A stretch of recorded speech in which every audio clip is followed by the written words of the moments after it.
So we're live. Yay. So this is actually recorded in YouTube. So hi Jeff. Thank you for joining us for the mentor sessions Experience Philippines. Ayan. So hintayin lang natin sila. So this is actually just for the students lang naman. So these are for the interns. So ayan, may 5 na nanonood. So lahat ng intern may mga nanonood. So guys, kaway-kaway na lang kayo mga interns. Kaway-kaway na lang kay Mr. Jeffrey Louie, ang ating pong guest today. Aking best friend din. Hello. Make So, sure na we're gonna see their comments naman here sa StreamYard, no? yes, so nakita mo naman yung comments yan. So this is recorded so that they can go back to it again. So if they need to go and check out the live stream again, they can review. So it's available on YouTube. So yes, so guys, today Jeff will be discussing about the work-life balance. So and then that's basically the that you guys wanted to ask and know more about. So yeah, so I want you guys to participate. If you have any questions, like the usual things we do, you just type it na lang. And hi Denise, how are you? And si Denise. Oh, si Hazel nandito rin. Hi Hazel, good job, good job. Private. So yan, so ayan si Nestle nandito rin. Good, good. All right. So guys, mag-ask na lang kayo ng mga si Mike rin naman. Hi Mike. Si Mike. So mag-ask na lang kayo ng question. Ay si Odd. Si Odd nandito rin. Very good. Yan. So you guys ask questions na lang after the live stream. You have a mentor session with Jeff, so you can easily ask him anything and everything. Wag lang love life. Kasi, pwede na love life. Expert na pala sa love life yan. So, ayan. So, ask him anything after the live sessions. But if you want to ask, just type it na lang sa comments so Jeff can actually check it out. Jeff, you can actually check the comments naman, di ba? Yeah. I'm actually looking at the comments. Yep. Ngayon ko nga lang na-realize because when I create presentations, I usually have the mindset na ipapresent ko siya in person. Nakalimutan ko. Wala nga palang ganun ngayon. So I was going to ask, parang everyone's background, saan school kayo nanggaling. So if you guys can quickly type. You can actually ask them and they can just type it na lang. Yeah, just type it in. Let me know kung ano yung are most of these students pa rin ba? Are you guys students? Yes, all of them are actually students in different universities. So I'll leave the floor to you. Alis na ako sa stream. So ikaw na. So guys, good luck na lang. Just ask Jeff. Bait yan. Alagaan kayo niyan. So remove ko na yung sarili ko, Jeff. Naman siguro tong session. Okay. So if you can drop muna yung schools nyo and what courses you're taking. Pwede nyo rin isama kung anong parang like dream job nyo. You can also type that in the comments para lang at least I have an idea kung who's the audience, ano yung mga concerns nyo probably. So whatever you want to say, whatever you want to share. But at the very least, yung schools and yung subject, yung course nyo, let me know. Hintayin ko ng 1 minute dun sa comment section. Before we start. Wow, HRIM. BS HRIM. Santo, anong school? CSB? Saan ba may HRIM?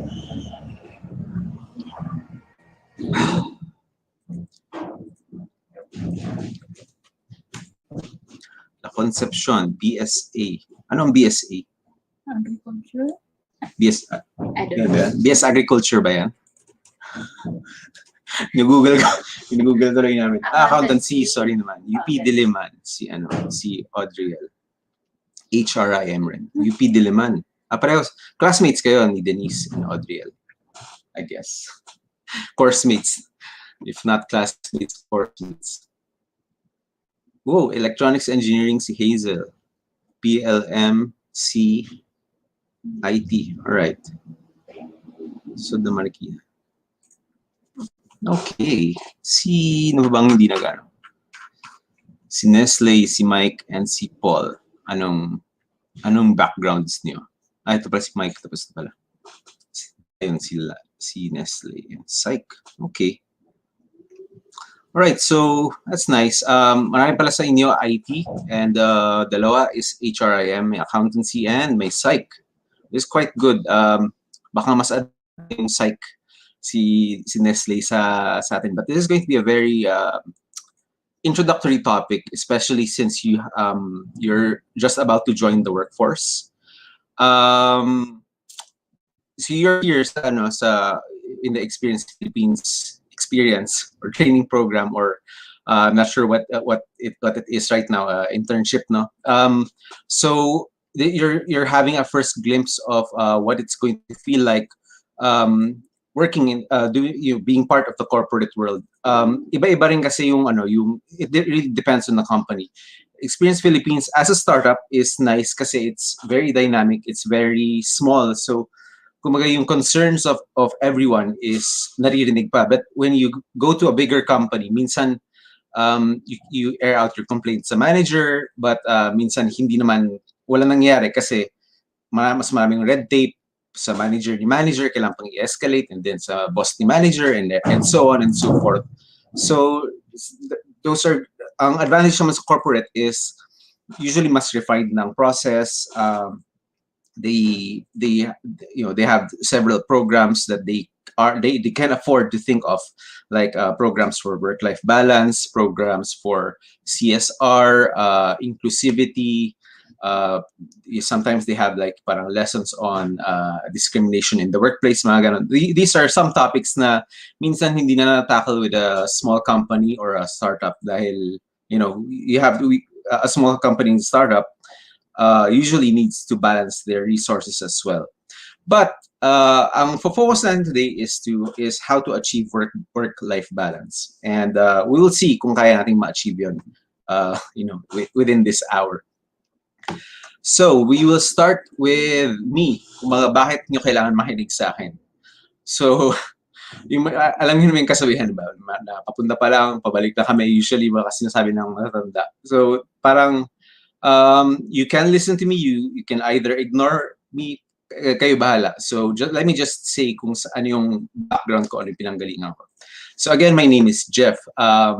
I graduated IT as well, actually computer science, majoring in computer engineering.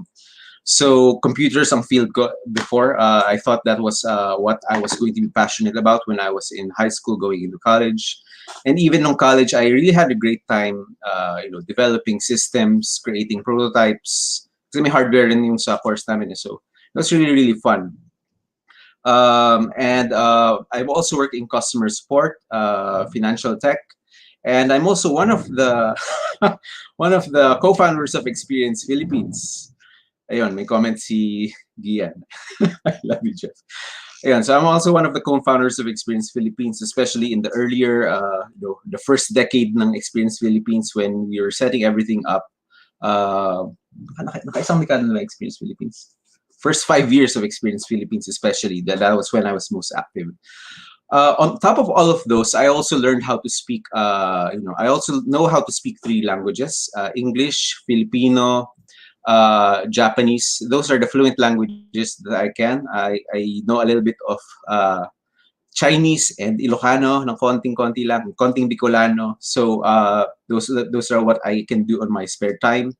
I am also a stock trader. I also have a YouTube channel where I feature the drones that I build and fly, and also whatever gadgets that I have. I also edit all of my all my videos in my spare time. So I also have a dog and a wife. So actually, you don't know ubos lahat ng oras natin sa aso, ganun, sa family life. Yan. So that is what is about me. I love the outdoors. Kaya ako na involves Experience Philippines. Even before then, I like doing rock climbing. Guys, just a picture na yan. Actually, medyo may katagalan na hindi kami nakapag-rock climb. But maybe soon. Sa ngayon, exercise lang. Hanggang pwede na ulit lumabas ng madali. By the way, I'm not in Manila, I'm in Baguio. So that also explains some, maybe, yung position that I am in, or the situation that I am in. So that is about me. I've had a long experience working in corporate, and also working as the leader of a startup. So since 2005, nag-work na ako. I started with a small, not small, it's your medium Japanese company in Makati, and you know, mahabang istorya. So we'll try to get through that, no. But you know, I've had my ups and downs. I've had to learn work-life balance through trial and error, and may mga naramdaman na rin ako naman ako, good and bad, about, you know, we're having work-life balance, because usually yung body mo ang first na mag-feedback sa'yo if you're doing something wrong. Right. So what is work-life balance first? No. So we have to define it as the equilibrium between personal life and career work. So ano ba yung equilibrium na yun? Paano ba natin hahanapin yung equilibrium? Right. So in your case, you guys are, you know, students. Maybe some of you are already graduating very soon, this year maybe. You're probably working on your thesis, on your papers or whatever. Kung ano man yung mga, tagal na ako since graduate ng college, hindi ko alam kung ano yung mga final requirements pa, but I get it na while you're a student, no, parang there's so many demands rin na kailangan sa inyo. Each subject, parang feeling nila gusto nila magpa-project, so lahat ng subjects nyo may project, tapos paano pag full load ka, di ba? So it really gets quite tough. But at the same time, life doesn't end there. Hindi lang yung dapat ang focus ng you know, ng iniikutan ng mood mo. In your case, you also have your intern work. Naiintindihan kayo ng pamilya nyo, but you still can't neglect them rin naman, no? But especially going through different stages of life, magbabago yan. So what you feel is important to you right now may not be important to you 5 years from now. So always think like that, na, you know, you're focusing on the present right now, but whatever that you're going through right now, minsan 5 years from now, 10 years from now, you're gonna look back and see, sus, ang laki ng problema ko nung college pala ako, pala Manila pala. Right. So, saan yung notes ko? Ayun. What are the benefits of, you know, having a balanced life, having, you know, a good work-life balance? So, unang-una, you experience less stress, you avoid burnout. May notes ako dito, dali. Checking kodigo. You have less stress, you avoid burnout, you have more productivity, and you know, having more productivity is good actually, because it improves your career. It gives you a better evaluation with your bosses or your managers or whatever, no? Like right now, your boss, kunwari, di ba, si Gian. If you're always stressed with schoolwork and stuff, and you know, or you're always doing overtime sa Experience Philippines, doing whatever task na binigay sa'yo, and then bukas pumasok ka, sobrang sabog mo, sobrang sabaw na parang wala kang magawa. You know, your bosses aren't going to be proud kasi parang you're quite useless. Sana nag-leave ka na lang, sana nag-absent ka na lang kasi wala ka rin maambag. Ano yung ambag mo, di ba? Parang kung wala rin naman, di might as well, parang we don't need you right now.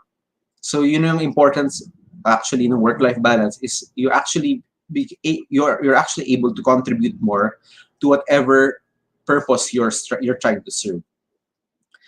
Now, so the physical benefits of you know, taking a vacation is you know, it boosts brain power. It prompts a full recharge of your brain, because your brain actually needs to rest para to work at its full performance. Like parang, I don't know, makina ng sasakyan, di ba? Every now and then kailangan magpa-change oil, magpa-tune up, magpahinga, ay i-maintain yung sarili niya para hindi siya nasisira, and mag-ano rin siya. May bagong entry pa tayo, si Romeo. Hello. So, by the way, guys, if you have any questions, feel free to post them in the comments. Oh, YouTuber. Yeah. So, also, your brain is able to solve problems when it is in a relaxed state. Notice nyo parang you're in school, diba? You're worrying about a math problem, or you're worrying about your thesis or project. And you hit a roadblock and you can't you know, you can't move forward. You hit a roadblock, hindi mo alam kung paano makapag-move forward or how to solve that problem. So kami rin nagiyan before we are aware of this na pag may problem sometimes, all you need to do is take a shower. Kasi minsan, in the case of Gian pala, it's taking a poop. So pag nagpo-poop siya, minsan biglang, may eureka moment and then suddenly, parang, wow, parang ang clear na pala ng solution. Yun lang pala yung solution. And sometimes, your conscious brain has difficulty trying to bring that out. But when you're doing, when your brain is in a relaxed state, your subconscious is actually what ties things together. So your conscious gathers these facts, but it's the subconscious that links all of these facts and says na parang, okay, you do this, you do that, these pieces of information come together and they're actually the way forward. So sometimes all you need to do is take a vacation, or at the very least sometimes take a shower, and that's when a lot of inventions actually happen, when people are taking a shower or relaxing in the bathtub or having a poop because they're relaxed. So pag sinabing work-life balance, it sounds so abstract, but the truth is you can achieve work-life balance anywhere you are, whether you're in the shower, where you're sitting on the toilet, or whether you're sitting on top of Mount Pulag meditating. So depende yun sa'yo. So let me tell you about my early career working in IT, diba? You've already heard na parang pag IT, high stress. It's one of the most stressful jobs in the world daw because of deadlines, because of the massive amounts of problem solving that you do. So when I first got out of college, I worked in a Japanese company. So aside from learning, tools of the trade in IT, I also had to learn Japanese because our clients were all Japanese. So talagang lahat yun kailangan pagsabay-sabayin. It was great kasi that also meant that pinapadala kami sa Japan. We work with Japanese bosses. So it was fun, diba? But IT, and you should know rin na Japanese bosses are some of the most demanding people in the world. Kasi yung productivity mo, yung deadlines, they have everything in a calendar on a daily basis. Minsan araw-araw kami mag-meeting. Minsan mag-set sila ng meeting alas 7 ng gabi o alas 6 ng gabi. So mag-start pa lang yung meeting namin, gabi na. So kung wala kang choice but to stay in the office. I was in Japan. It was great for me.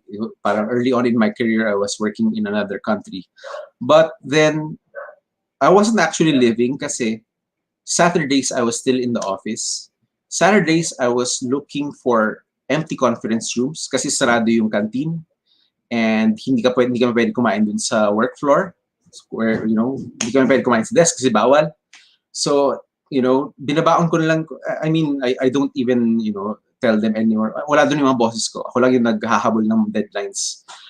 On a Saturday, naghahanap ako ng empty na kwarto during tanghali. And it was at that moment, habang umiihi ako sa CR, na sabi ko parang, I should be out there. Kasi ang ganda ng panahon sa labas. It was spring. Masarap ng hangin. And then malapit na mag-bloom yung sakura. And yet, I'm in the office Monday to Saturday from morning until afternoon. Sabi ko parang, this is not the life that I wanted. Yes, I'm making good money. Yes, I can say na parang maganda yung job ko, but gumigising na lang ba ako para magtrabaho? Para saan ba ako gumigising? So that was an early point in my in my career when I realized na parang there's more to life than the office. So parang after ng project na yun in Japan, when I came home, hindi na nawala sa utak ko na parang, okay, yes, I still have to go to work 8 to 5, but saan ako pupunta after? Parang, I was already thinking of resigning. Sabi ko parang, okay, maybe ayoko na to. Na-burn out na ako. And if you're doing something that you really like, I still like programming. I still do it in my spare time sometimes. But kumaga parang ayoko na talaga magtrabaho sa IT industry as a developer because nanggaling na ako doon. It was not a life I want. It was so stressful and na-burnout na ako na hanggang ngayon I might consider it, but not really something that I want to do. So if you really want to do something, diba? If you're really passionate about doing something, you want to preserve that kind of fire. Unfortunately, medyo nawala na sa akin because I let myself get to that point that I don't want to do that. And if you really want to do that, you don't want to wait until you reach that point na burnout ka, na ayaw mo na makakita ng computer, ayaw mo na nakita ng lines of code, mag-debug, ayaw mo na mag-program, ganun. So, just mga papaya ko dun sa mga taga-IT, di ba? Learn how to control yourself, learn how to manage yourself, di ba? Alagaan mo rin yung sarili mo so that if you really want to do IT for the rest of your life, gusto mo pa rin siyang gawin. Di ba? Right. So, ano ba yung next slide natin? Silip lang tayo. Ito yung dati kong motto. I'll sleep when I'm dead. So, lagi ko itong sinasabi before dahil parang sabi ko parang kaya. Bata pa naman ako, kaya ng katawan ko.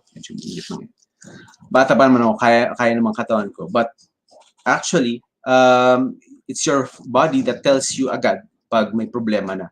So, umalis na ako dun sa IT, di ba? I was now in work. I tried working in as a translator for an architecture company. I did sales. I went to customer support. Now, for another Japanese company, parang hindi pa ako natutunan na it was probably not the IT. It was probably the Japanese bosses that caused the stress. So, hi Benjamin. Pasok lang. May questions ka? Let me know pala yung Romeo and Benjamin kung anong course ang graduate nyo and anong school. All right, so for another Japanese company, and it was okay naman kasi ang work ko nung was 7 to 4, very controlled ang oras. So at least pag 4 o'clock, pwede ko na sabihin, okay, tapos na ako, I can go. But obviously, I still needed to do overtime sometimes. But the work itself, it was quite stressful dahil sa demands, dahil, you know, wala nang English Walang English 7 to 4. Puro Japanese ang kausap ko nun. And sometimes very angry Japanese people ang kausap ko nun.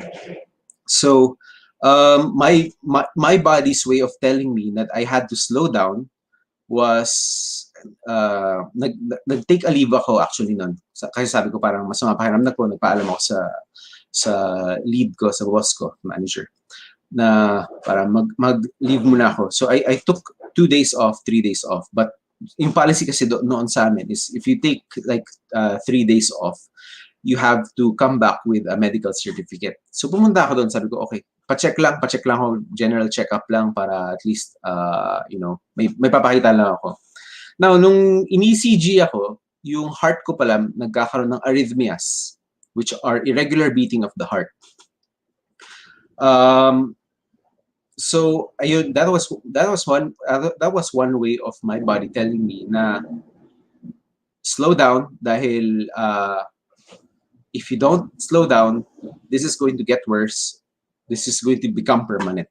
So kumbaga parang ano pa lang, irregular heartbeat pa lang, irregular heart rhythm pa lang. But it was a warning sign na parang okay, you need to change things. You need to slow down. You need to manage your stress at work. Yun. So, if you, kumbaga, who needs rest? Everyone needs rest. Even in college, I understand where you guys are coming from, no? Nung college, during my thesis days, syempre, parang lahat ng subject gusto makipagpaligsahan sa amount of workload that they can give your students, no? So during my thesis days, I also had a project or reporting project, I think sa software engineering na class. And I was doing my thesis at the same time, and I pulled an all-night, as in hindi ako natulog. I pulled an all-nighter. And kinabukasan, I was driving home, I was driving to school, no? Nandun lang ako sa stoplight, nakatulog lang ako, napapikit lang ako sandali. Or at least, akala ko sandali. When I woke up my eyes, nandun na ako sa kabilang side ng intersection na nakastop pa rin, nilabangga akong taxi sa kabila. So, everyone needs rest. You don't, kumaga parang, if you don't listen to your body will, you know, will control you, will control yourself, hindi wala ka nang magagawa, and you don't want to get to that point. So everyone needs rest, whether you're cramming for an exam, whether you're trying to meet deadlines, or whether you're just, storming the enemy sa Mobile Legends. Kailangan you need your brain to be functioning at full capacity and at the best performance that it can. Because when you don't rest, believe me, your body will, how do you say that? Sisingilin ka ng katawan mo one way or another. And yung one way or another name is quite scary because you don't know how that's gonna happen. Right, so pakibasan lang yung tip dyan sa screen. It's a very, very useful tip. All right? Okay. So far, are there any questions? Wala pa naman, di ba? So I just, kumbaga, right now we're just explaining why it's important to have a work-life balance, because your body needs it, your brain needs it, and your bosses will appreciate you coming to the office at full performance. So let me tell you what work-life balance is not. It's not counting down the hours at work until it reaches 5. Tapos pag 5 na, biglang, okay, alis na ako. Now, I know some people like that. I've worked with people like that. And people like that have worked for me as well. So let me tell you, that is not a very, very good quality. And that is also not something that I would do. When you're at work, work-life balance means that you're present at work.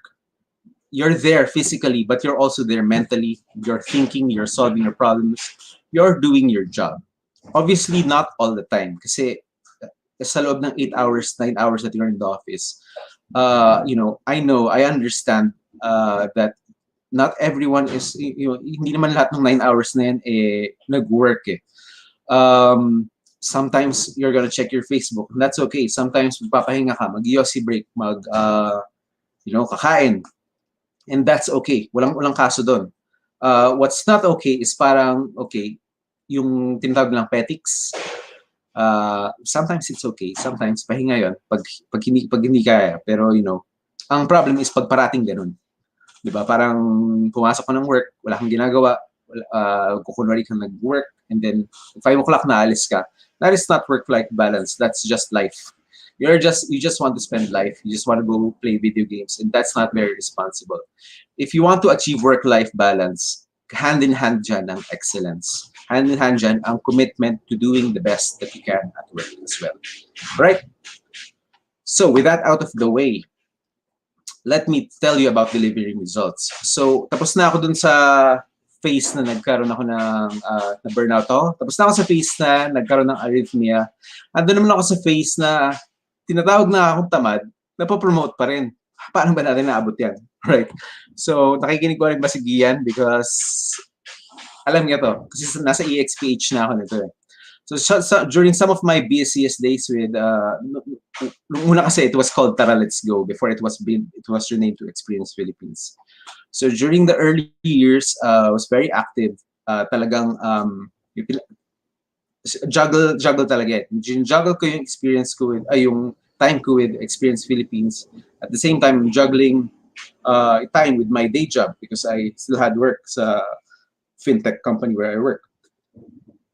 So right now, I'm also a manager of customer support for that particular fintech. I handle the Asia Pacific region and Japan. And how that came about, yung promotion na yun, was actually when I was not spending that much time doing work, but I was still delivering results and more. Sa boss ko, whatever he needed, I was able to provide. So, getting promoted is not because you're spending so much time in the office. It's not because of how much time you give to the office, but it's more of how much performance or how much results you are giving to the office. So when dito sa job na to, this same job when I applied, ang nag-usap kami ng HR nung hiring. Nandun na ako sa pinaka-head ng HR nung nag-interview sa akin. So parang I forgot what the question was, but ang sinagot ko sa kanya is that my opinion about myself working for this company, or any company for that matter, is that I, me as a person, ang value ko is my skill and also my time as well, though. My time, and but as well as my skill. And parang sales ang dating, which is why I got the job in the first place, because ang sales pitch ko was, I have this commodity that I'm selling, which is my skill, and I'm going to sell it to you at a good price, and I'm going to deliver yung promise na yun sa'yo. But you have to meet me because I actually demanded a really, really big paycheck, a really big salary from them when I was interviewed. Kasi kumbaga parang, from my previous company, ganito yung amount. Let's say, sabihin natin, 35K, di ba? And they were offering like 40,000, 5,000 more. Sabi ko, no, I'm expecting you to double that, and this is what I'm going to give you. Now, you see, nagoyo ko na sila, di ba? Nakapasok na ako, ganyan, kunwari. Ang ano naman is, okay, nakapasok na ako, it's now my turn to deliver kung ano yung promise ko sa kanila, which is my skill, which is my time, which is my intelligence. Lahat yon I delivered. I made sure that kumaga parang may bonus pa eh, di ba? Di ba, kunwari, nagbebenta ka, di ba? Kunwari, sige, nagbebenta ka ng chichirya. Pag bumili sila ng 5, may libre silang isa. Kunwari, example lang naman, di ba?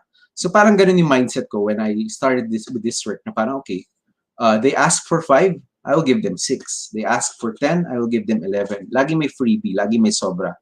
So I forgot kung sino, was it John Maxwell or was it Dale Carnegie who wrote it in his book na always deliver more than what is expected from you, because that is how you achieve excellence, di ba? So, ganun ang ginawa ko when I was doing Experience Philippines, when I was doing Tara Let's Go. In this job, I was particularly fortunate because flexible yung hours. We don't have to, hindi mo flexible hours. Fixed yung hours, but flexible, we can work from home. So, as long as we're connected to the internet, okay lang, di ba? As long as we're delivering our results, okay lang. Hindi nga kami, walang nagbabantay sa amin. So yun, parang at least, that's why medyo strictly sila sa pag-hire, because they have to be able to trust na kahit na hindi ka bantayan, eh, kaya mo mag-deliver nung, the reason that they hired you. And I made sure every time that I could deliver. And especially because I was not just working from home, I was working from wherever Experience Philippines takes me. Alam mo yan, sometimes sa Friday pa lang, aalis na kami para sa trip, di ba? Sa road trip. Dala-dala ko yung laptop ko, nasa bus station kami, dala-dala ko yung laptop ko, nagtatrabaho ako, kasi hindi pa tapos yung trabaho ko. And that was how I was able to, kumbaga parang, yung mindset ko nun was, okay, just deliver results para hindi ako ma-call out, hindi ako masita, hindi ako, kumbaga parang, hindi ako pansinin. Yun lang talaga yung originally, yung parang mindset ko was parang, I'm just going to give the results na hinihingi nila and more, para hindi nila ako pakialaman. Para kahit na nasa probinsya ako, which, they didn't even know na nasa probinsya ako. Kasi, who in their right mind thinks that someone on a bus can still be able to be 100% or 110% productive, di ba? But that was my life, and that was why suddenly, parang kumbaga parang akala nila tamad ako, akala nila hindi nagtatrabaho, na promote pa rin, di ba? Yung akala ng ibang road trippers. But actually, I was delivering more than what was expected to me. That was how I got noticed na parang, okay, itong si Jeff, magaling to. Hindi lang alam na wala ako sa office, wala ako sa bahay. Di ba? But, based on the results that I was giving them, doon ako na-promote. Sabi, okay, we're making you manager, blah, blah, blah. Ikaw na bahala sa team na to. So actually, given more work, given more hours, so lumevel up yung kailangan kong i-balance ngayon between my work and my life. My life then was Experience Philippines. So, anybody of you guys know this or familiar with this guy? Si Gary Vaynerchuk. Siya yung parang idol na idol to ni Gian. Hindi ko alam kung nakikinig ka pa rin, Gian, but your idol, di ba? Si Mr. Hustle, si Gary V. So, lagi siya nagsasabi, stop whining, start hustling. So, akala ko ba, akala ko ba work-life balance sa pinag-uusapan natin? Bakit parang gusto mo kaming ma-overwork? I'm teaching you teaching you the tricks actually to be able to live a better life na mas madaling mabalance ang work and life, right? So, ang turo ni Gary Vaynerchuk is stop whining, start hustling. Now, you guys, you're just about to graduate from college, and you probably haven't even thought about, kumbaga hindi pa kayo final kung anong career gusto niyo. much less starting a business. But some of you probably are already thinking, okay, I don't want to, forever be an empleyado. Gusto ko mag-start ng sarili kong business. Gusto ko magkaroon ng sarili kong startup, di ba? So, regardless kung anong career path ang gusto nyo, whether you want to stay as an employee, which is fine, whether if you want to just climb the career ladder, or if you just want to enter corporate para lang ma-experience yon, and then para magbuo ng sariling startup or business, then that's fine as well. Ang importante dyan, in whatever you do, you actually really have to hustle. You really have to work hard.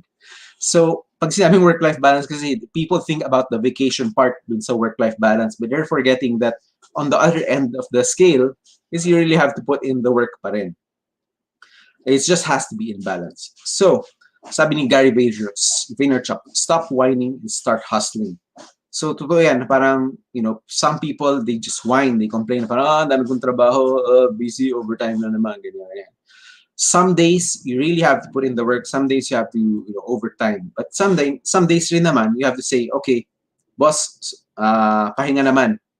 And usually naman, most of the good bosses naman dyan, are understanding and won't even give you more than you can handle in the first place. Parang si God lang. Right. So sabi rin ni Gary Vaynerchuk, look yourself in the mirror and ask yourself, what do I want to do for the rest of my life? Do that. May ganyan pa para for effect. Right. So what you don't want to do for the rest of your life is spending every day eating dinner in the office. That's not something that you want to do. You sometimes have to do it every now and then because you can may deadline or may inahabol or you're just hustling, diba? Sometimes you have to do that. But if you're doing it every day, 8 o'clock, 9 o'clock ka na tapos ng work, and you start work at 7 or 8 in the morning, then you're doing something wrong.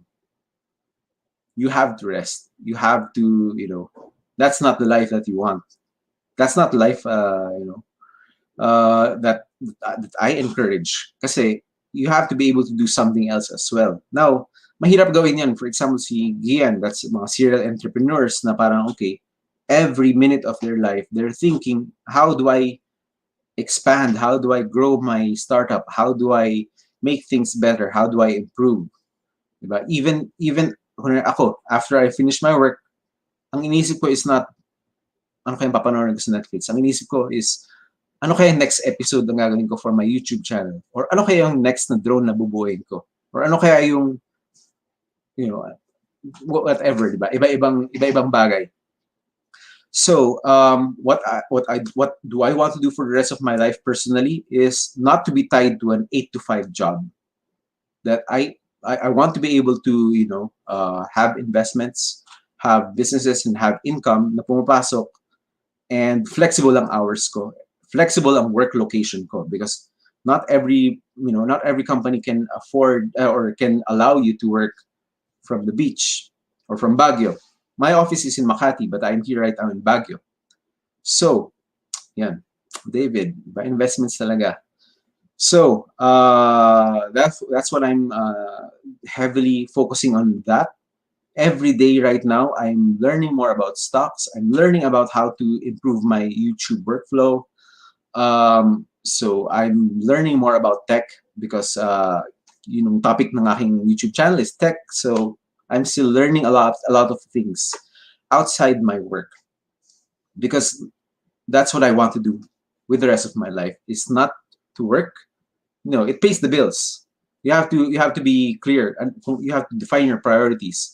Is your career yun ba talaga yung passion mo, or is it just a vehicle to get you to where you want to go?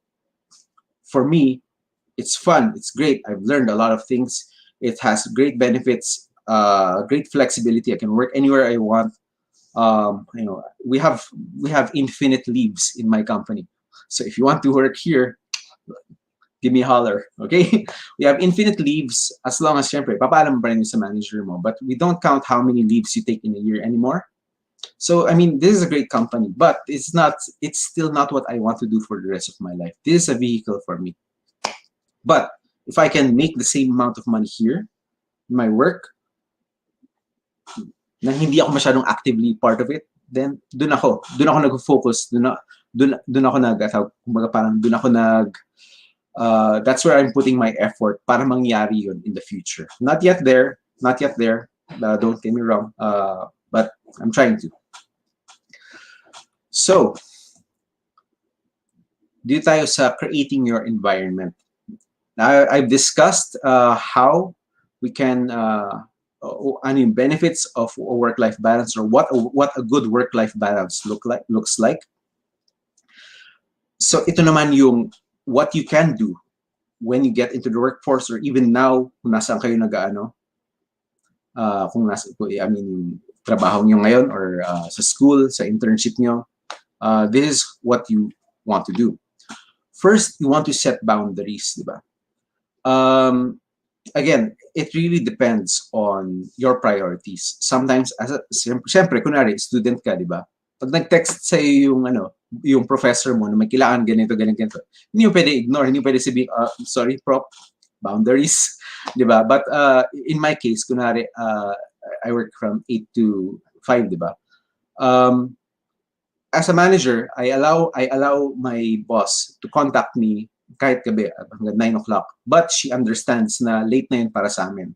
So she refrains from doing that. But if kailangan na kailangan talaga, that's a boundary na parang under negotiation sa amin.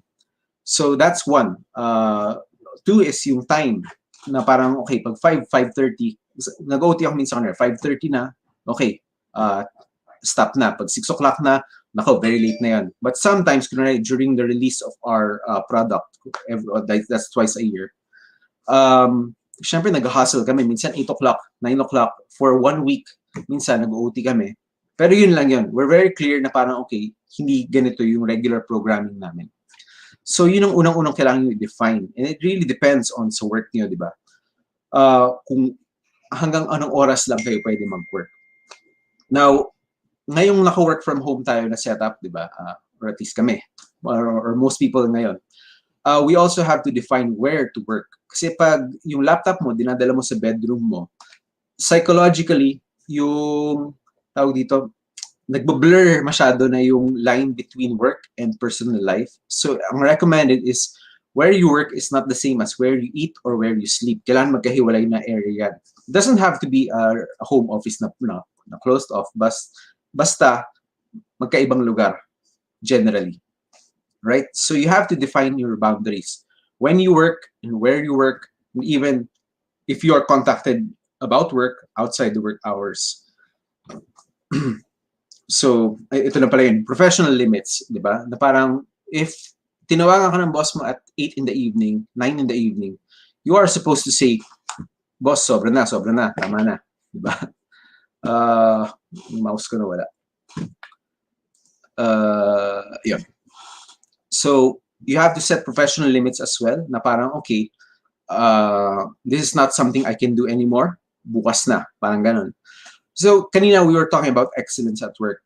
Excellence at work also gives you the ability to be able to determine if yung work na binibigay sa'yo is achievable in a realistic time frame. So, kunwari, binigay sa'yo parang inassignan ka ng role ng boss mo, and it's already 3 p.m. in the afternoon. And you see na parang, okay, boss, this is, I'm going to get started on this since hindi siya urgent. I'm going to get started on this tomorrow kasi mahabang trabaho to. It takes me 5 hours to do this, for example, di ba? Or maybe hindi mo naman exactong 5 hours yung masasabi mo, pero alam mo mahaba siyang trabaho. So, if you're doing your job well, you can also you can do that na parang alam mo na kung how long a task would take.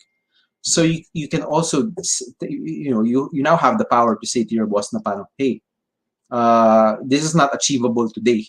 Bukas ko na siya gagawin. Or I can start today, pero bukas na siya matatapos. Di ba? Ang problem is most people, especially when they're straight out of college, trying to prove themselves in the workplace, is tanggap lang sila ng tanggap, hindi nila kaya mag-say ng no. Ang problem rin is some managers ay pagsasamantalahan yun, parang ay wow, very eager to, sige, bigyan pa natin ng trabaho. So don't fall into that kind of trap na tanggap lang kayo ng tanggap.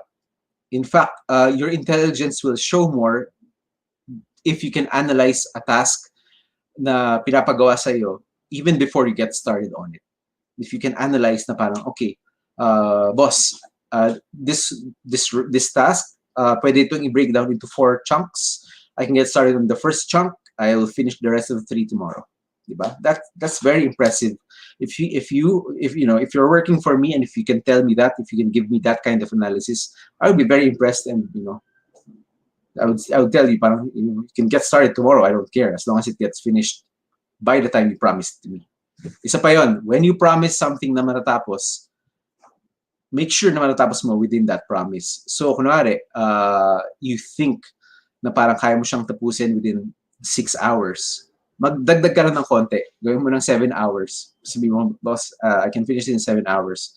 Kung may butal ka man natira, then that's fine. Okay, mas maganda nga yun. At least may tawag dito, may buffer ka, may allowance ka.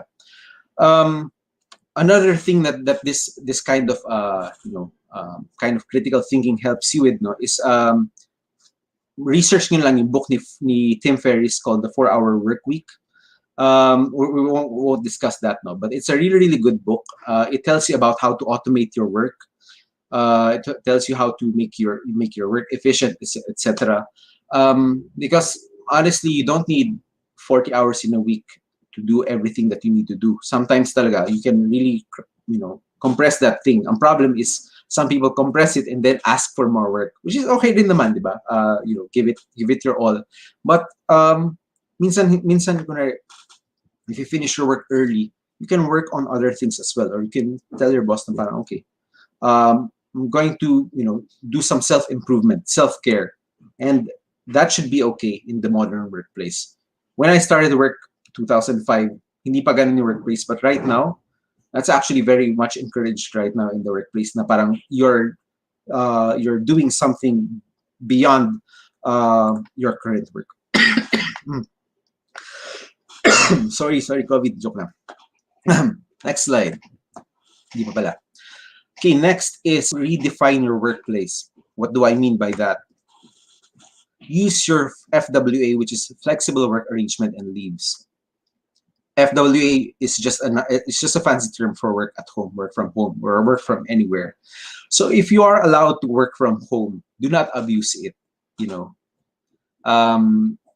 I've been working from home since hindi pa siya uso, since before the pandemic. But in this pandemic, ang daming biglang first time na magpa-work from home na companies, and their problem, their issues is paano natin babantayan yung workers natin na maging productive. Diba? That is the management problem. How do we make sure na nagtatrabaho ang tao natin? Now, in our case kasi, in my team, I've demanded results regardless if I don't see my teammates, regardless kung we're working from home. And ako rin, nagpe-petics naman ako minsan nagpe-Facebook ko, but I make sure na yung kailangan ko i-deliver is kaya ko pa rin i-deliver. And that creates that kind of trust. So if you're working for a company that allows working from home, never ever abuse that privilege. It's a privilege. It's not a right. It's a privilege that's given to you, and never abuse it. Kasi, kumbaga, in-entrust yan sa'yo, take care of that trust. Para at least, you can live that kind of life na kaya mong balansin yung sarili mo. If you want to walk your dog, pwede ka magpaalam, hey, I'm gonna take a break, just gonna walk my dog. You can do that, di ba? Your leaves as well. You have to recognize na ang goal ng HR and ang goal ng employee and ang goal ng management, iba-iba yan. For the HR, or for the management, they need to give leaves to all of their employees as an incentive. But the management and HR also wants you to not use your leaves because they want you to be working. At the same time, they want you to use your leaves sometimes because they want you to be working at a productive level. So maraming layers yan. Iba-ibang tao, iba-ibang stakeholders, iba-iba rin yung objectives. Ang objective mo as an employee is to take care of your well-being, is to take care of yourself, do self-care. If you need to take a leave because you're sick, nobody should care. Nobody should stop you. If you want to take a leave because you want to spend time with your family, take that leave. If you want to take a leave because you are not mentally or emotionally, 100%, and you just want to leave, you just want to sleep, take it. As a manager, I'm telling you this. This is what I tell you, yung team namin, no. Sometimes wala talaga eh. Wala kang sakit, pero wala ka lang talaga sa sarili mo. Wala ka lang talagang gana. There are days like that, and I encourage you na imbes na pumasok ka na wala ka rin naman magawa, i-leave mo na. Diba? So, again, if you have leave, if you need to take a leave, take that leave. Now, obviously, if you're working in call centers, you have to coordinate that because they have to have a minimum number of employees now working at the same time. But, as much as you can, take a leave. The longest leave that I've taken was 2 weeks, I believe. Yun yung nagpunta kami ng Indochina. It was a really, really great experience. So we were away for 2 weeks. We were backpacking through Thailand, Myanmar, Vietnam, Bangkok. Yeah, it was a really great experience. And yung ano rin pala, sa Experience Philippines, yung nagpunta rin kami ng Babuyan Islands. So after that, parang yung feeling mo na parang, wow, excited ka mag-work kasi refreshed ka. Although pagod yung katawan mo, pero refreshed yung utak mo. And excited ka pumasok ulit eh. You're at 100% again. Parang recharged ka. Now, hindi to applicable sa lahat, but if it is, then good for you. Choose hours that suits you. So sa Investograms, some friends namin na ibang startup, sa Investograms, they let you have a flexible work time. So kunwari, pwede kang mag-start ng work at 10 a.m. and then you can end your work at 7 p.m. Some, most companies kailangan fix yan, 8 to 5 yan. Sa akin may konting degree of flexibility. Parang pwede ko sabihin parang I'm gonna start at 7 so I can leave at 4, parang ganun. Because not everyone has the same, not the same brain. Some people start late. I used to start late. Yung parang mag-kick in na nagiging productive brain ko from 10 a.m. onwards hanggang gabi. Active yung brain ko. Pero pag 8 a.m. pa, parang inaantok pa, sabaw pa, wala, parang hindi ko pa maaasahan yung utak ko. But now, medyo nag-shift na rin, na parang pag 8 o'clock, ako na yung nagde-demand na parang, okay, come on, let's do this. So ako na yung nagpo-push. Pero sometimes sinahayaan ko sila, parang okay, nag-breakfast pa sila, wala pa yung team ko sa proper state of mind para magtrabaho. Hinahayaan ko sila. Pero pag 9 o'clock na, 9:30, ayun na, hustle na tayo muna, hustle. So if you can, this requires that you are very in tune with your body and your mind. Sorry, may maingay sa labas. Matrak. Tayo lang natin. Ayan, so this requires that you are very in tune with your mind. If you're an evening person, or if you're a midday person, or if you're a morning person, you have to know. And if you can't be productive anyway in the morning, why force yourself? So if you have that option, iyan mo na, samantalahin mo na. Because it's better na parang, when you're doing your job and nandun yung parang you're in the zone. Pag nakapili kayo ng hours or hindi kayo pwede pumili ng hours nyo, you also have to recognize na hindi naman yung buong 8 hours or 9 hours na sa office kayo, in the zone kayo. But when you're in the zone, samantalahin nyo na. So sometimes I go on work chunks of 30 minutes, diba? Dire-diretso yan. And then after 30 minutes, rest, chat, parang, kumusta na, okay naman kayo, okay naman yan. Okay. Pero within that 30 minutes, parang broken down yung tasks, clear ko anong kailangan kong gawin, and then, talagang hustle lang talaga. So, yun. Also, research about the Pomodoro technique. It's a very useful technique about increasing productivity. Productivity is not our topic today, but medyo napahapyaw na rin naman natin yung about excellence and productivity. So, do check that out, Pomodoro technique. It's very helpful, especially to us na may ADHD, because we need, kumbaga parang minsan madali kami distract, but yung sometimes you just need to focus on stuff. We can do that rin naman. That's a very useful technique. Right, so last is making time. Speaking of making time, may 4 minutes pa ako.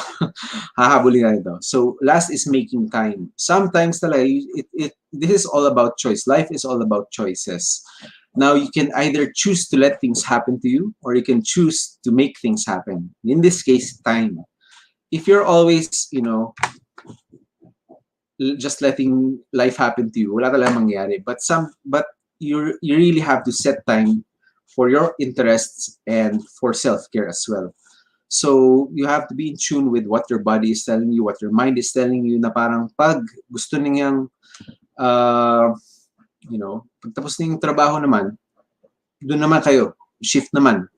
Maybe it's a hobby, maybe it's an interest, maybe it's just Netflix, diba? That's fine. Maybe it's exercise, or maybe you're working on your idea for the next big startup. Who knows, diba? But as long as if you're not setting time for that, then it's always going to be put in the back burner.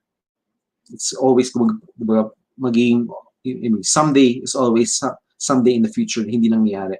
You have to make it one day na bibigyan mo sa sarili mo deadline na by this time, I have to be able to, tapos ko na yung idea ko, start ko na mag-execute on paper, or mag-interview na ako ng test subjects, whatever.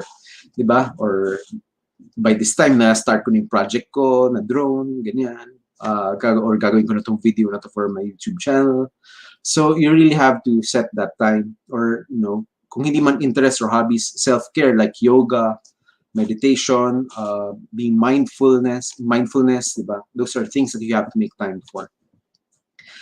You also have to make time to meet with friends and loved ones. So sometimes, right now, I'm not sure. Some of you might be living with your parents, or most of you are still living with your parents. But so at least araw-araw nyo sila nakikita. But your friends, I guess, minsan hindi na kayo nagkikita.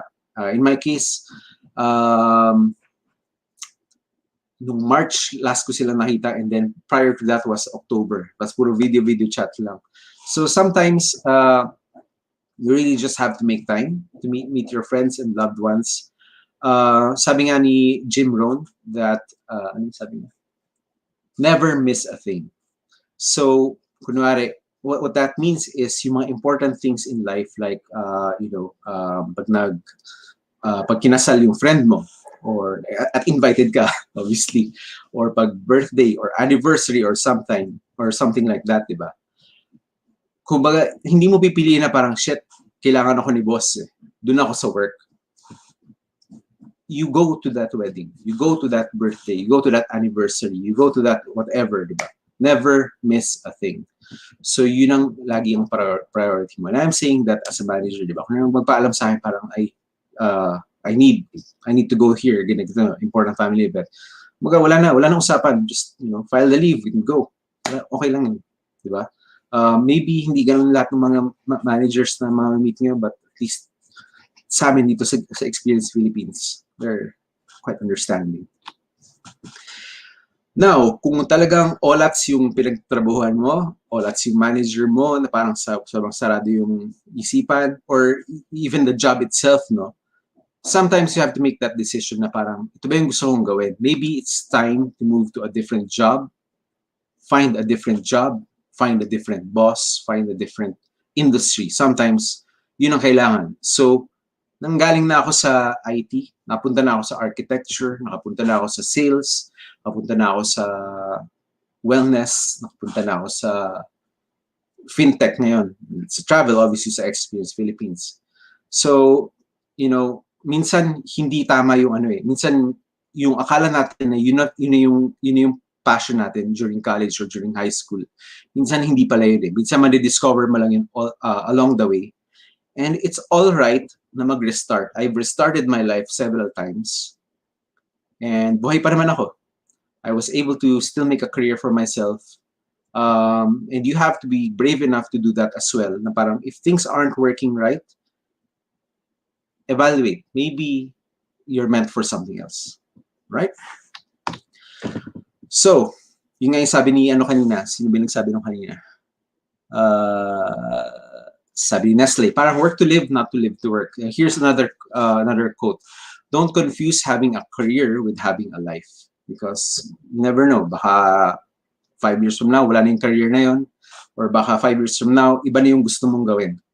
But your life, your friends, your family, your passions, that's still going to be there. Right? Okay, so you can place all of your questions now.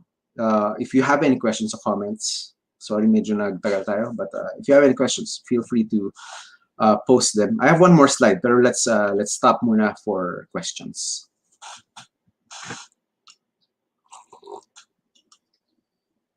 Kaugian, kay David. Ayan, may question ba kayo guys? Kay Jeff? Wala. Questions natin para kay Jeffrey. Masarap ba yung kape, Jeff? Masarap ba yung kape? Actually, naubusan ako ng coffee beans, so Nestle 3-in-1 lang to ngayon. Talaga? Malapit lang yung atok dyan Pwede ka naman kumuha sa atok Lumabas kami kahapon, kaya lang naabutan kami ng closing. As in, wala bang delivery? Wala bang delivery sa Sa yan naman. Meron kaming gustong i-try na bilihan ng beans. And talagang parang, ayan, kasi na-miss a thing ko tuloy yung kapehan. As in, nandun na kami, nagliligpit pa lang sila. Sabi, pwede bumili, bibili lang ako ng beans. Ayaw nila magbenta. Sabi, sarado na po. Dagdag trabaho siguro. Nagliligpit na sila eh. Sarado na yung kahera. So, ayun. Ngayon, kaya muna kami ng 3-in-1. But, work-life balance rin daw yung cashier. May work-life pa yung cashier kasi. Tama nga naman, may work-life balance pa yung cashier. Tama nga naman. So guys, you have any questions? Kiddos, may mga question kayo kay Jeff? Wala pa. Wala nagsasagot na question. Mukhang wala. Pero pa akong one more slide na sasabihin. So, all this time, I've been talking about achieving balance, di ba? I'm going to flip that whole thing around and talk about imbalance for my last slide. Kaloka, di ba? I've been talking about work-life balance for the past hour, and I'm going to tell you right now to forget about work-life balance. Drones don't fly because they're balanced. Drones fly forward because they're imbalanced. Skateboards, surfboards, they move forward because they are imbalanced. If you are balanced, it means you're staying put. If you want to get somewhere, you have to have some sort of push to imbalance you towards that thing that you want to achieve. So do the thing you want, create the systems you want, become perfectly imbalanced, just right to push you forward. And that ends my talk. Grabe naman. Magaling ka na ngayon mag-quote-quote Pero diba? I agree. Ayun, thank you all. I think like, qualified dapat yung pagsabi mo ng imbalance eh. Like I think it's more geared to like going out of your comfort zone and then trying new things. And then putting the effort in trying. Honestly, when we started Experience Philippines and Tara Let's Go, wala akong balance doon. We're working our asses off. Diba? But every now and then, syempre, may reward din naman tayo sa sarili natin to bring balance back ng konti. But, most of the days, most of the time, ini-imbalance natin yung sarili natin because that is where we want to, where we were headed. So, yun, tama yung qualification. It's a good trend for the interns to also understand that no matter what stage you are in life, like whatever social economic background, gusto ko yung sinabi mo kasi kanina na it's never too late to start all over again, and there's no such thing as because the circumstances in life na ganito lang dapat magiging parang ganito na yung buhay mo. You can actually create, explore, and that's the reason why you guys are actually meeting all these amazing experienced partners, is because you get to see outside of your circle yung mga tao na kagaya ni Jeff yan. He started out drone. Kailan ka nagsimula ng drone? 2017, no? 2017, 2018, di ba? Yeah, something like that. Oh, pero imagine mo, like, he started out with that, and then now he's like super. One of his go-to comfort things to do is to create yung mga tiny whoops, yung mga little drones, the FPV. O ngayon, tingnan mo, DJI decided to come up with its own version of FPV na drone, 'di ba? Like, and although hindi daw maganda yung review. I mean, maganda daw siya, pero hindi daw siya gano'n hindi pa rin daw siya parang, it still acts like a normal DJI drone. Yeah, parang after the first week na lumabas lahat ng reviews about the DJI FPV, tumahimik na about it. No one's talking about it right now. No. Maganda lang kasi yung casing eh. Maganda lang, sleek lang yung tsura, pero hindi lang talaga siya, it's still, mas maganda pa rin talaga gumawa lang ano. Anyway, kinuwento lang namin kasi I really like what he does kasi nga he basically does all, yung passion niya of creating. If you actually watch his YouTube videos, YouTube channel, you can actually see a lot of his parang tinkering stuff. Ma-appreciate mo kasi nga like sometimes, and I think Miguel and everyone I talk to about this is that sometimes you start doing something that you really like, it starts putting you into a certain zone, na yung zone na yun can help you actually analyze other things outside of what you're being stressed at. Like for example, work, school, hindi nyo masolve yung problem nito. But if you put yourself in the mind, kaya ako may banyo thoughts eh, kasi sa banyo dami kong mga revelations na nangyayari. Yeah, So, started with that kanina. Diba? Sa toilet ka, very effective. Oh, madalas effective talaga pag toilet eh. So yan. Yun, maraming salamat. Guys, you have any questions for Jeff about work-life balance? Are you sure you don't have any questions? Baka may gusto kayong tanungin. Mabait naman po yan, hindi nangangagat. Grabing init ngayon sa Manila. Sobra. Apawis talaga.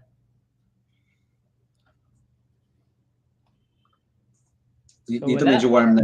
Walang question na yan.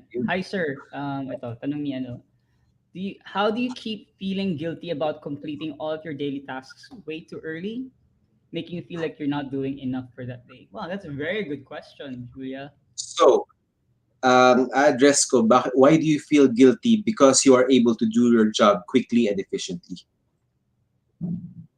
Right? If you can do your job faster than everyone else, that's a skill that you have. That's not something that you should be guilty about. If you can deliver results faster than your peers, that's something that you should be proud of.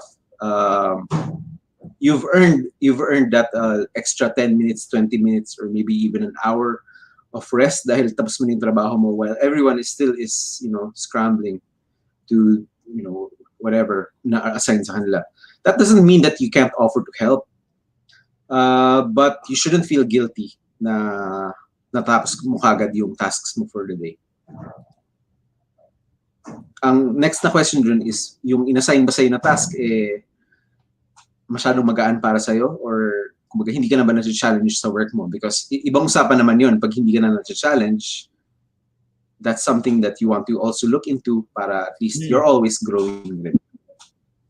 Good. Tama.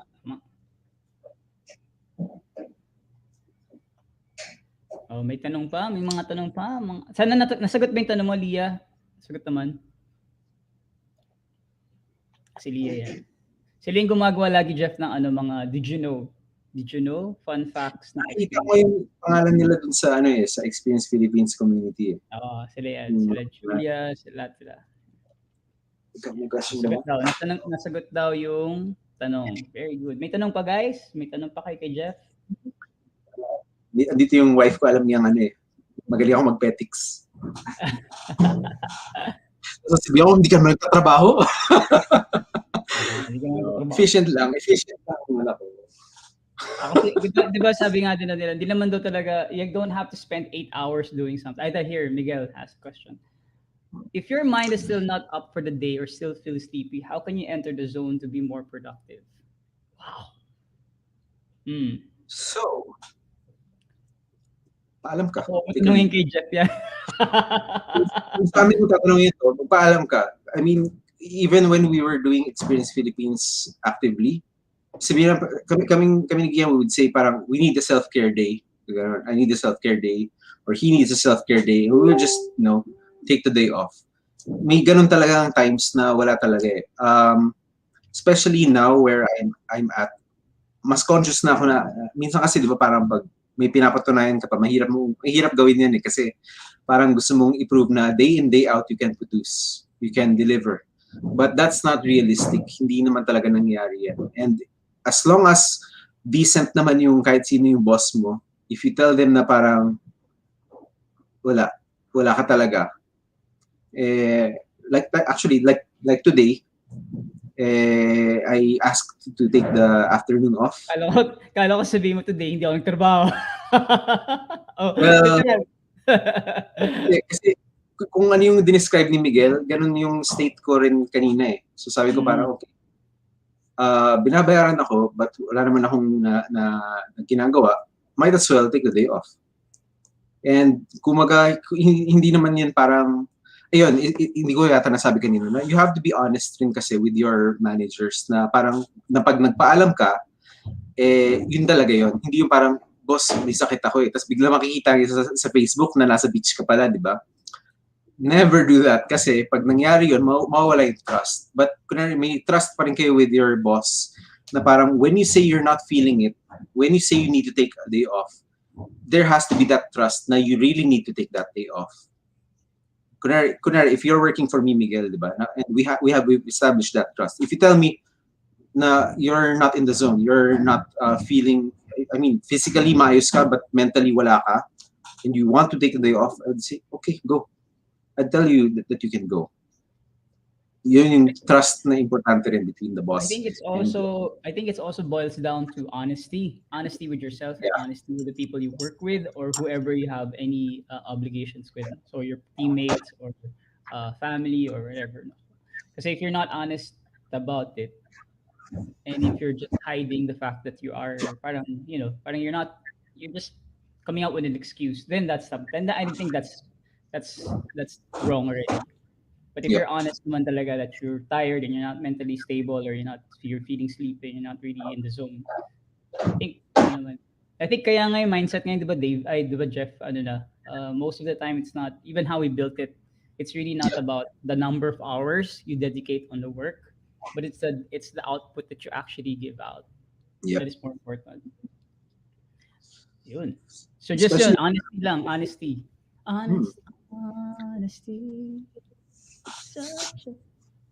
Yung nga, if you're an entrepreneur, if you're a businessman, wala namang oras-oras na di ba? Yung oras is about employees, but at the end of the day, everyone really just cares about results lang talaga, regardless of how many hours. Yeah. Some people, some bosses get very, I don't know the word, basta parang masyado silang naano sa number of hours that they're paying you. So those aren't really good bosses. Those are really not good bosses, yeah. Avoid them like a plague. Yeah. I hope that, Miguel, it answers your question. Do you have any more questions, guys? Any more? Okay lang. May question daw si asawa. Balance, or is there something serious? Pag-usapan natin yung mamaya. Alo kaya. Ang tanong ni Carl, ang tanong sa akin ni Carl, would you say you've achieved work-life balance or may kulang pa ba? Oh, that's a good question. Yes, hindi ako prepared. May kulang pa ba? I'm in a state of imbalance right now. No, I think the answer to that question, if I were to answer it, is like it's a work in progress. You're always striving for that work-life balance, but it's not technically it will happen to you and you will accomplish it in the life. Because when you actually accomplish it already in life, means that you're really satisfied.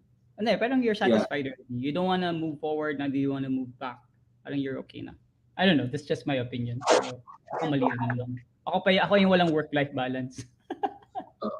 Well, does it ever happen to you daw sa akin? I don't think so kasi ako lagi akong may hinahanap na thing to do eh. No. Diba?